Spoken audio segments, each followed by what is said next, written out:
Okay, teams, let's look at part 2 of Smartboard operation.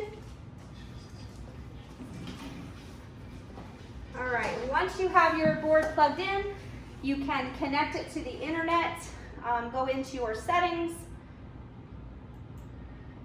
and it should automatically connect to your Wi-Fi at the community. When you're plugged in, you'll notice that in your box with your board, with your computer, came a little sticky note that had the user and the password information. Pegasus Smartboard is the user ID, and Pegasus 2020 is the password. These passwords are the same for all the boards. They cannot and should not be changed. We want to keep them the same. You can connect to your Wi-Fi. You want to connect to your admin Wi-Fi to get the best signal for your community. All right, so once you get connected to your Wi-Fi, your next step to kind of get you started on the path is to go ahead and set up yourself a Google Chrome account for your Smartboard. I recommend using, let's see if I can pull it up here. Smartboard, your community name.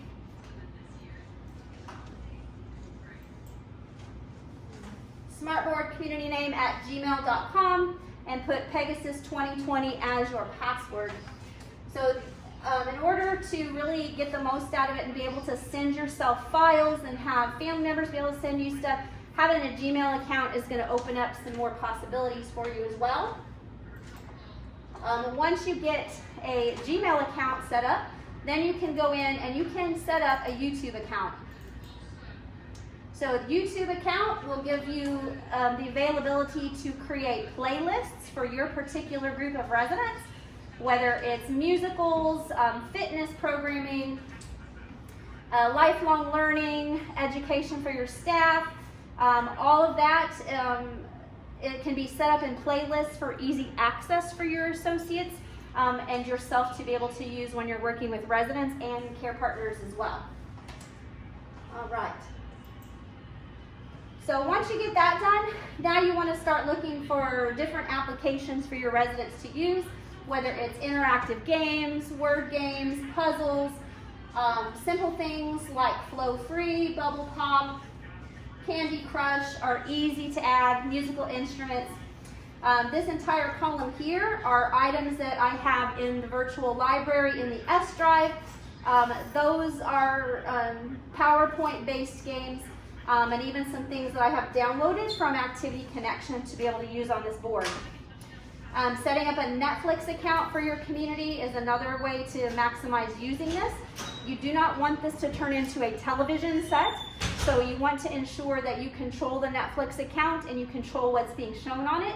It's meant to be an interactive therapeutic tool and not so much of a entertainment value device.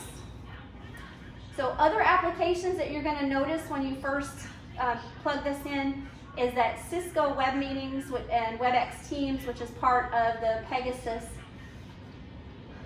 communication systems that we use. Those are going to already be on there for you. There's also going to be added onto your boards all of the Microsoft Office tools in order for you to be able to use PowerPoint and edit PowerPoints to create your own games for your residents.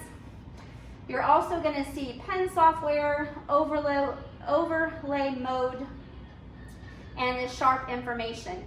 So the sharp information, when you click on this one, this is the driver of the board. So clicking on this at least once a week will give you applications that need to be updated. So in order to get these updates that you're seeing that don't have the check mark, you simply go over here and hit your download, and it will download the files that are applicable to your board. This takes a little bit of time, and you'll watch this green bar goes all the way up. So while that's working, I'm going to show you where you can find some of these applications, and that's where we'll end for part 2. So down at the bottom of your screen, there'll be a little shopping bag that says Microsoft Store. If you don't find it there, go over to your Windows button here, and you can find Microsoft Store in your Explorer or in your file list on the left-hand side of your screen. When you go into the Microsoft Store, there is tons and tons and tons of free applications you can use for your residents that are therapeutic based, that are cognitive based, and entertainment. You want to look in your games and start looking for things similar to what your residents enjoy for tabletop and puzzle games. You can look for things such as bowling, bubble pop, Candy Crush, roadblocks. There's a ton of different applications you can add to your board. You kind of got to play it by ear with your residents and find out what applications are going to speak to them and what's going to work with your team. All right, that's the end of section 2. Section 3, I'll show you how to do some more of the applications and features of your board. How was that?